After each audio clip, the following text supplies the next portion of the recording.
No one ever expected Vince Gill to say this, but at 67 the country music legend has finally opened up about what it truly meant to step into the Eagles after the devastating loss of Glenn Frey in 2016, revealing a story far more emotional, fragile, and humbling than anyone imagined.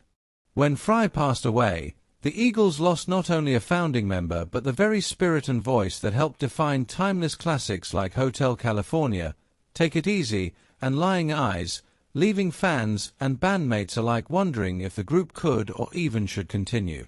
Don Henley, Joe Walsh, and Timothy B. Schmidt ultimately chose to move forward, but only with someone who would honor Frey's legacy rather than attempt to replace it, and that responsibility fell to Vince Gill. A lifelong Eagles fan, Gill saw the invitation not as a career upgrade but as a sacred trust, fully aware that audiences would be watching, listening, and judging every note. When he officially joined the band in 2017, he faced crushing expectations, learning intricate harmonies, guitar parts, and stage nuances while trying to remain authentically himself. Gill has often recalled the tension of those early shows, especially when singing Take It to the Limit, a song deeply tied to Frey's memory, describing how he felt the audience silently asking whether the Eagles could survive without Glenn.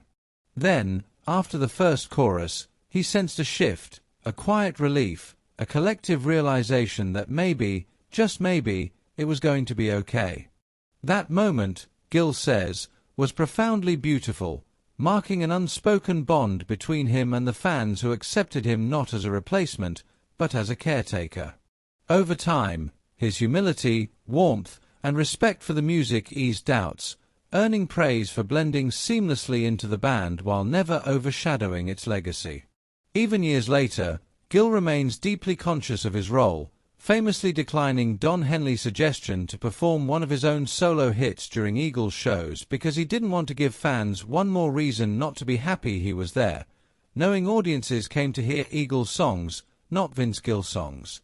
In interviews throughout 2025, he has candidly admitted that while he sometimes misses his solo career and personal catalogue, he understands the privilege of contributing to a cultural institution larger than himself.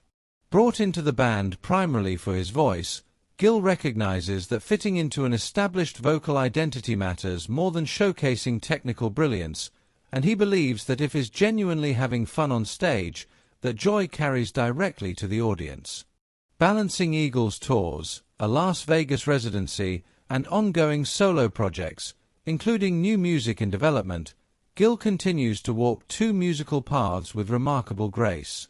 His grounded, team-first mentality is precisely why Henley chose him, valuing his lack of ego and deep understanding of what it means to serve a band rather than dominate it. Stories from rehearsals and performances, like Joe Walsh's amused surprise at Gill's rock power chords, only reinforce his versatility and willingness to serve the song above all else.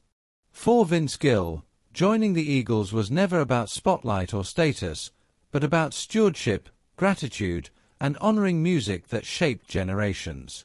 He openly acknowledges the bittersweet truth that Glenn Frey's passing created the opportunity, yet he chooses to focus on preserving the soul of the band, treating every performance as both an honor and a responsibility. Stepping on stage to sing songs that are cultural touchstones fills him with awe and humility, reminding him he's part of something far bigger than himself. In the end, Gill's revelations aren't about controversy, but about respect, restraint, and the quiet strength required to carry a legendary legacy forward without ever trying to make it your own.